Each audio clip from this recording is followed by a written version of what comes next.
Escrevo-vos porque, pelo seu nome, vos são perdoados os pecados. Pais, escrevo-vos porque conhecestes aquele que é desde o princípio. Jovens, escrevo-vos porque vencestes o maligno.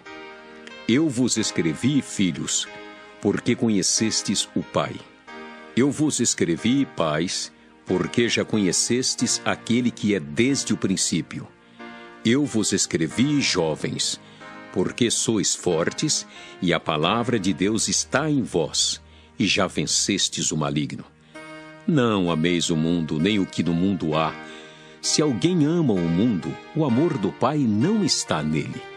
Porque tudo que há no mundo, a concupiscência da carne, a concupiscência dos olhos e a soberba da vida, não é do Pai, mas do mundo. E o mundo passa, e a sua concupiscência, mas aquele que faz a vontade de Deus permanece para sempre.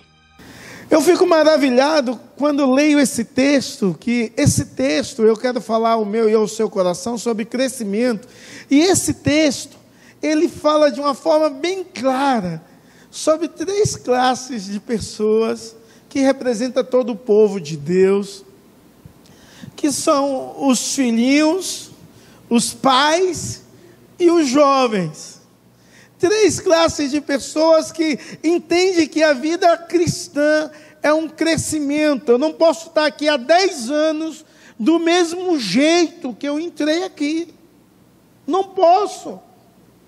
Eu não posso estar aqui 10 anos sentado em um banco. É claro que tem muita gente servindo, ensinando a criança aí, vocês não estão vendo isso, mas há muitas pessoas servindo nesse momento, diácono trabalhando, mas eu não posso chegar a 10 anos de cristão e sem fazer nada. Eu não posso, eu tenho de ter um senso. Eu tenho de mudar o meu pensamento, eu tenho de entender que Deus me chamou para servir, para crescer, mas o crescimento não é só adquirir conhecimento, é transformar o conhecimento em vida, em prática e em ensinamento a outros, e isso é discipulado. Então não há possibilidade de uma igreja crescer de forma saudável, que todas as igrejas têm os filhinhos, tem os pais e tem os jovens. Se não há essa prática de discipuladores, se você não se dispõe a servir e a servir a Deus, ajudando o outro a crescer, a aprender mais. E nós perdemos esse senso. E queremos, dia após dia, viver uma vida de membros de igreja, que só recebe, e não faz nada com o conhecimento. Não faz nada com o que sabe. Há uma dificuldade muito grande em escolher liderança, porque as pessoas não desenvolvem os seus dons, e nós não conhecemos quem tem os dons, porque não há um desenvolvimento daquilo que Deus confiou a você, daquilo que Deus reservou para a sua vida. E quando há um desenvolvimento dos dons, parece que há de repente um sufocamento, algo que sufoca. E a pessoa para de servir, para de trabalhar, para de adorar. E nós colocamos N desculpa, nós não temos tempo, eu estou muito atarefado, eu tenho coisas para fazer, isso e aquilo, e eu não estou aqui para julgar a sua vida, e nem como você administra o seu tempo, mas a palavra de Deus diz que nós devemos aprender a remir o tempo, porque os dias são maus. Mas se os dias são maus, o que eu faço para que os dias sejam bons? Pelo menos na vida de alguns, na vida do meu amado, do meu irmão, da minha irmã, que talvez está angustiado, frustrado, está precisando de um ensinamento, está precisando de ouvir alguém falar uma palavra de incentivo, orar, abençoar, exortar. Porque talvez tem gente na igreja com a síndrome de Absalão, precisando ser exortado. E ninguém se levanta para exortar. Ou alguns levantam e dizem: cadê o pastor que não vê isso? Ou cadê o presbítero que não enxerga essa situação? Meus amados, nós precisamos entender que Deus te chamou para que você tivesse um crescimento, e um crescimento natural, um crescimento saudável. Deus não deseja que você tenha um crescimento desproporcional. E nós respeitamos quem é bebê. Porque geralmente o bebê de colo, o que é que ele faz? Chora, come, mama e tem as suas necessidades fisiológicas. E dorme. É isso mesmo. De vez em quando come, o pai e a mãe botam para arrotar, dá um arroto também, né? Só isso. Então nós respeitamos os bebês espirituais. E entendemos que a função dos bebês é serem nutridos cada vez mais, para que cresça de forma saudável. Só que eu não posso nutrir completamente o bebê, porque eu tenho alguns dons, você tem outros dons, você tem outros dons, você tem outros dons, você tem outros dons. E esse bebê espiritual deve experimentar da multiforme graça de Deus na vida da igreja, sendo ajudado, carregado, alimentado, cuidado, trocado, orientado o tempo todo, ensinado, carregado no colo. E os bebês nós temos de carregar. Os bebês espirituais têm de ser carregados. Carregado no colo, com muito amor, com muito carinho, com muita dedicação. Não pode pegar um bebê e dar feijoada, por exemplo, que vai matar.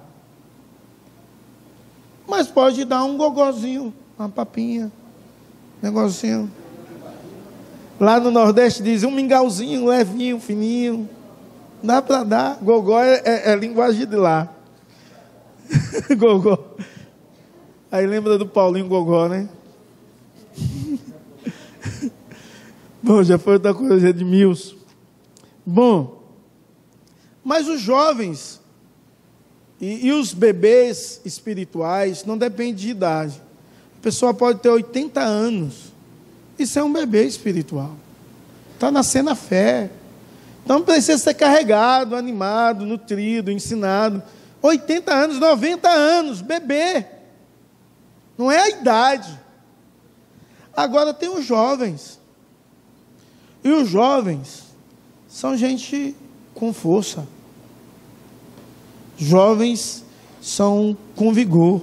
Quando você olha um adolescente, por exemplo, meu filho, eu brinco com ele de luta, e quando eu quero ganhar, eu fico em cima dele. O meu peso só ganha. Né? E é verdade. Eu quero ganhar a luta, então... Aí ele dá uns 3 tapinhas assim. Mas o bicho tem uma energia violenta, adolescente. E adolescente é impulsivo. Adolescente faz muita besteira na vida, porque ele é movido às emoções, ao impulso. E faz.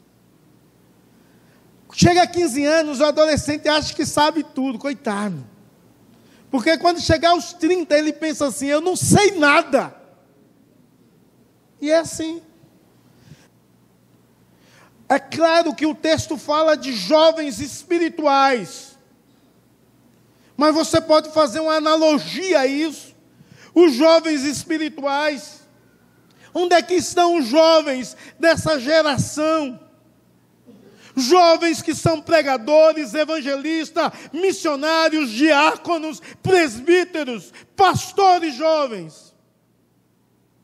O reverendo Hernandes Dias Lopes entrou no seminário com 21 anos de idade. Algumas vezes, entre os jovens, não há mais compromisso, porque não há seriedade de vida cristã. E nos nossos dias, os maduros ou os pais, que o texto aqui declara os pais, são as pessoas que experimentaram da graça há muitos anos e vivem em intimidade com Deus durante muitos anos, conhecem a respeito de Deus, da verdade de Deus, dos princípios de Deus, têm experiência com Deus, mas falta vigor para fazer. A Europa, você vai em uma igreja, eu nunca fui na Europa, mas eu vejo as histórias, todo mundo é cabelo branco. Aqui, alguns são. Mas sabe por quê? Porque não tem jovens com compromisso com Deus, não tem jovens que queiram vigor, não tem jovens que têm a mão e o braço e a perna como braço e mão de Deus para abençoar, para servir. Então, o texto que o apóstolo João nos ensina é um texto magnífico que fala sobre crescimento da igreja, aonde tem esses três tipos. E de forma proposital, ele coloca filhinhos, depois ele vem com os pais e depois com os jovens. E parece que é invertido isso, porque a ordem normal seria filhinhos, jovens e pais. Mas não. Ele termina, em vez de terminar com os pais, ele termina com os jovens. E ele dá ênfase à juventude. É claro que o apóstolo João, eu estava falando com Pedro antes de começar o culto, que João foi alguém experimentado por Deus e transformado o seu temperamento. João, quando no início da vida e da fé cristã, o Senhor Jesus chama João de filho do trovão. Imagine João. Eu acho que João era pior do que eu, gritava muito, falava alto. E quando nós lemos a carta da primeira epístola de João, parece um outro João, controlado. Um cara que olha para a igreja e diz: filhinhos, não pequeis. Se todavia alguém pecar, temos um advogado junto ao Pai, Jesus Cristo justo. João é aquele que diz assim: olha, não amamos de palavra, mas de fato e de verdade. João diz: olha, se você não ama o seu irmão, você não que vê, como pode amar a Deus que não vê?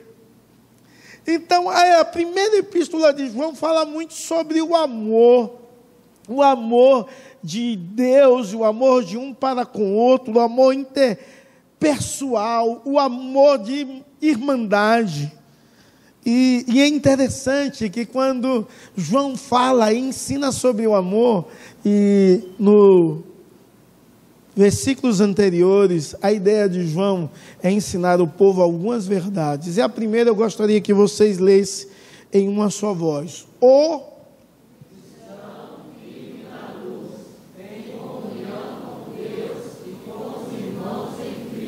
Então, relacionado à igreja que vive em amor, ele diz assim: o cristão que vive na luz, ele tem comunhão com Deus, mas tem comunhão com o seu irmão. Olha uma outra verdade que ele cita: não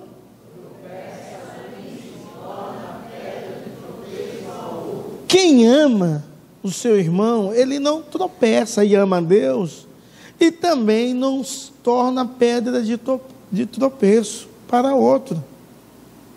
É alguém que abençoa. E em terceiro lugar,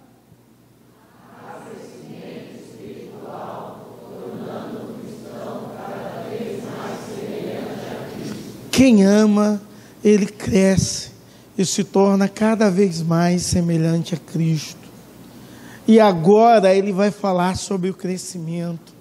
E aí ele usa essas três figuras das quais nós já citamos, para falar do crescimento que esse cristão tem de tornar-se cada vez mais semelhante a Cristo. Primeiro ele fala filhinhos. Verso 12, diz assim: filhinhos, eu vos escrevo, porque os vossos pecados são perdoados por causa do meu nome. Ele diz assim: filhinhos, eu vos escrevo, porque vocês são perdoados. Sabe por quê? Porque Deus os chamou, Deus redimiu, e você já pode experimentar a bênção de ser uma nova criatura em Deus, é alguém perdoado, lavado e remido. Os seus pecados foram lançados nas profundezas do mar do esquecimento. Deus não se lembra mais. O diabo pode querer te acusar, mas você é alguém lavado e remido por Deus. As pessoas que têm 10 anos, 20 anos, 30 anos, 50 anos, 80 anos na igreja, desfruta desse mesmo privilégio que você. Eles foram lavados, redimidos por Deus, e você também. Filhinhos, eu vos escrevo porque vocês têm de entender que vocês, apesar da imaturidade, apesar de ser carregado, apesar de ser cuidado, apesar de não servir ainda por conta da sua idade e a sua falta de experiência, apesar de você não estar servindo o reino de Deus e estar sendo alimentado, nutrido, eu quero te dizer que os seus pecados foram perdoados. Você está limpo, está lavado. E a ideia do verbo aqui, perdoar, é uma ideia contínua, quase em todos os verbos no original, da ideia de continuidade. Pecados perdoados no presente, os pecados do passado e os pecados que você irá cometer serão perdoados. Eu vos escrevo, porque você precisa saber que em Cristo você é nova criatura. E como nova criatura em Cristo, você é alguém perdoado, lavado, redimido, purificado. Você precisa saber disso. E aí o apóstolo João está dizendo: eu vos escrevo, para que você entenda essa verdade.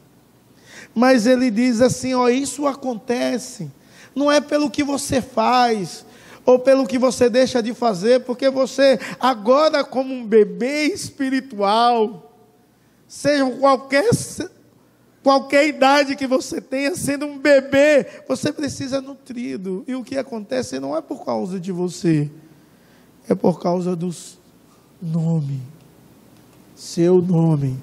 O versículo diz aqui, é por causa do seu nome. Mas esse nome aqui, no verso 12, não é o nome do filhinho, é o nome de Jesus. E muito mais do que o nome de Jesus, é uma demonstração do caráter de Jesus. Porque o nome para o judeu era uma representação do caráter. E quando você vê que ele não coloca o nome de Jesus, e poderia colocar, porque a ideia é do nome de Deus, é o eu sou, é o Yahvé. E o caráter do Yahvé é o caráter de Deus que vê, que ouve, que está presente, que ajuda, que é fiel à sua aliança e que se encarnou em Jesus Cristo. E é todo poderoso. E te perdoou. E te amou. E em uma análise mais cristocêntrica, é olhar o nome de Jesus que se entregou na cruz. E através do seu sangue, e do seu sacrifício, e do seu amor, Ele te perdoou. Porque Ele te ama. Esse é o Deus que nós servimos. É um Deus que Deus deseja que você ainda que precisa ser carregado, tenha calma, seja carregado. Seja nutrido. Mas você, igual ao que tem 80 anos de igreja, é perdoado. E vai ser perdoado e continuar perdoado. Não por causa de quem faz alguma coisa ou deixa de fazer, não. Mas por conta de um Deus que é o eu sou. Que é luz para a sua vida. Que é o seu bom pastor. Que é a sua fonte de vida. Que é a porta de salvação, de escape. É esse Deus presente, real e muito bondoso que se deu na cruz do Calvário para que você pudesse ter vida e vida em abundância, e através do seu sangue houve o perdão dos seus pecados. Eu vos escrevo para que você saiba que através do sacrifício de Cristo você é perdoado. Aí ele continua, ele diz assim: pais, é o verso 13, a primeira parte, porque o verso 13 é escrito aos pais e aos jovens. Pais, eu vos escrevo para te lembrar que você conhece aquele que existe perante os séculos dos séculos. Ele chega para as pessoas maduras na fé cristã e diz: eu vos escrevo para que você não venha esquecer que, apesar de não ter vigor para servir e acreditar nos princípios de Deus e na verdade de Deus que você acredita, eu quero te lembrar que aquele Deus que operou grandes coisas no decorrer da sua história, aquele Deus que te abençoou, Ele é imutável, Ele é o mesmo Deus. Aquele Deus que agiu com a sua providência naqueles momentos difíceis, aquele Deus que ouviu a sua oração, aquele Deus que abriu porta, aquele Deus que te abençoou, aquele Deus que fez milagres, aquele Deus que te surpreendeu muitas vezes. É necessário você se lembrar que Ele continua sendo o mesmo. Ele é o mesmo Deus. E Ele vai ser o mesmo Deus. E vai continuar sendo e agindo da mesma forma, do mesmo jeito. Ele é Deus. E você o conhece. Você é alguém íntimo dEle, alguém que se relaciona com Ele, e não pode esquecer disso, ou trocar essa relação por qualquer outra coisa. Lembre-se que aquele que vive pelos séculos dos séculos está contigo, firmou aliança com você, Ele anda com você. O Deus que fez grandes coisas no passado é o Deus que faz grandes coisas no presente, e é um Deus que fará grandes coisas no futuro. Então, há uma lembrança para que os pais que são maduros, ou as pessoas crentes maduras, que têm filhos espirituais, e aí pode ser criança, porque uma criança no reino de Deus, ela pode ser pai espiritualmente. Sabe quando? Quando uma criança evangeliza. Uma criança pode ser pai e mãe dos seus próprios pais. É essas pessoas, ou um jovem, ou um adolescente, ou até mesmo um ancião, que o autor do livro, o apóstolo João está escrevendo, dizendo: eu sou o mesmo, eu continuo sendo o mesmo, e você o mesmo para todo sempre. E aí é interessante que agora ele fala aos jovens, no verso 13 ainda, e ele diz: jovens, eu vos escrevo, porque tende vencido o maligno. E é interessante, porque a ideia que ele está aqui, é os jovens como vitoriosos, vitoriosos sobre o maligno, vitoriosos sobre o diabo, vitoriosos sobre as tentações, vitoriosos sobre as provações. Ele diz: eu vos escrevo, jovens, porque vocês venceram o maligno, as artimanhas dele, as estratégias dele, vocês venceram. Isso é magnífico, irmãos, quando nós nos deparamos com essa verdade, que é a verdade de Deus, para a minha vida e para a sua vida. É claro que os Salmos dizem: de que maneira poderá o jovem guardar puro o seu caminho? De que maneira? observando a palavra de Deus. Então, é claro que João tinha um conhecimento bíblico e teológico das verdades de Deus registradas no Antigo Testamento. Mas ele fala algo que Deus deseja, e isso é a natureza de um crescimento de uma igreja, a natureza dos jovens em Cristo, não de idade. É vencer os malignos, inclusive de idade. É vencer o diabo, é vencer as tentações, as ciladas, os laços, as estratégias do diabo.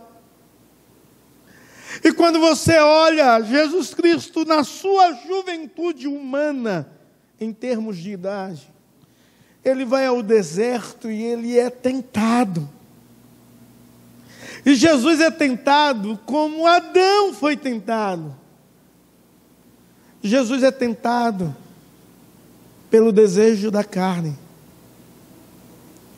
Se tu tem fome, transforma essa pedra em pão. E ele estava com fome. Com fome.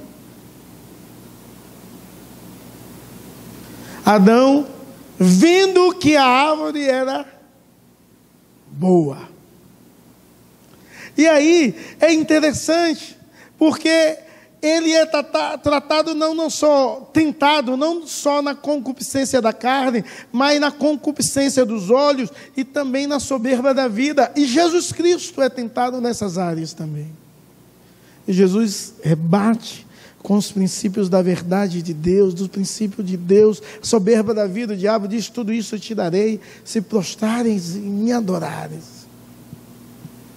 E até hoje o diabo tenta você, jovem, de 18 a 35 anos, ou jovem espiritual, que está aí com vigor, com alegria, querendo se vir trabalhar, adorar a Deus, querendo se empenhar. Ele tenta você do mesmo jeito, com a concupiscência dos olhos, com a concupiscência da carne e com a soberba da vida. Mas o texto diz: eu vos escrevo, sabe por quê? Porque você tem de saber uma realidade. Você venceu o maligno. E é interessante que nesse quiasmo extraordinário, nesses 3 versículos, ele usa o quiasmo, ele fala para os filhos, é uma linguagem retórica da poesia. Ele fala para os filhos, fala para os pais, é um quiasmo invertido, porque inverte a ordem, e fala para os jovens. E aí no verso 14, ele volta a falar de novo para os filhos, para os pais e para os jovens. E quando ele fala para os filhos, no verso 14 ele diz: eu vos escrevo porque conheceis o Pai. Eu vos escrevo porque vocês são perdoados e vivem uma nova vida em Deus, o Pai. Vocês podem desfrutar de uma intimidade com Ele. Você pode experimentar do carinho, do aconchego, da proteção, da nutrição, do cuidado de Deus. E aí ele repete a mesma coisa que ele falou com os pais. Eu vos escrevo porque conhece aquele que existe desde o princípio. Eu vos escrevo para que vocês possam compreender essa verdade inegociável, que aquele Deus que existe de eternidade a eternidade tem se relacionado com você. Ele é imutável. E quando ele vai falar com jovens, na sua segunda vez, ele diz assim: jovens, eu vos escrevo, e ele muda o termo, diz: porque sois fortes, e a palavra de Deus permanece em vós, e tendes vencido o maligno.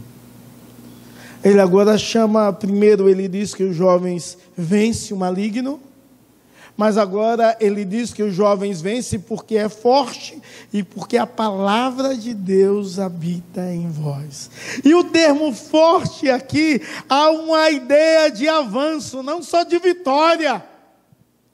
Mas os jovens não é só quem experimenta a vitória, mas quem avança contra as forças do mal. E você? Tem avançado? Tem crescido espiritualmente? Tem destruído as artimanhas do diabo?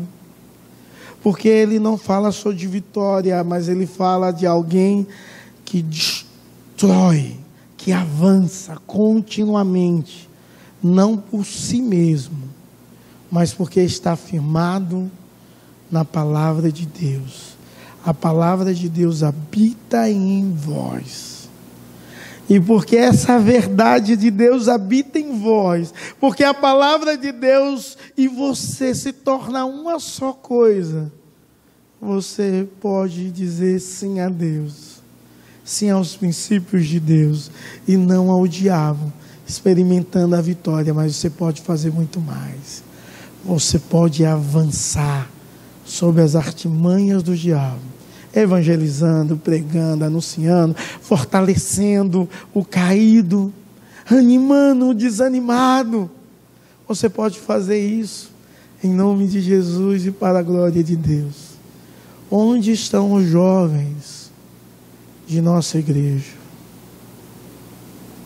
que têm vencido os malignos e que têm avançado sobre o maligno? Jovens que vivem a palavra de Deus e se confunde a palavra com o seu próprio pensamento, porque quem domina é Deus a sua vida. Onde estão os jovens? Será se a nossa igreja, apesar de nem todos ter o cabelo branco, todos são maduros espirituais, que nunca devem esquecer que Deus é o mesmo? Ou será se existem bebês tão somente que precisam ser carregados e nutridos? Onde estão os jovens? Quando João escreveu, se você é jovem e tem força, foi para você. E a palavra de Deus não se cumpre em sua vida, sabe por quê? Porque você não dá valor aos princípios de Deus. Porque a palavra de Deus não está habitando em você. Porque Deus não tem sido o centro da sua vida. Porque Deus não tem tido o domínio que deveria ter. Sabe por quê?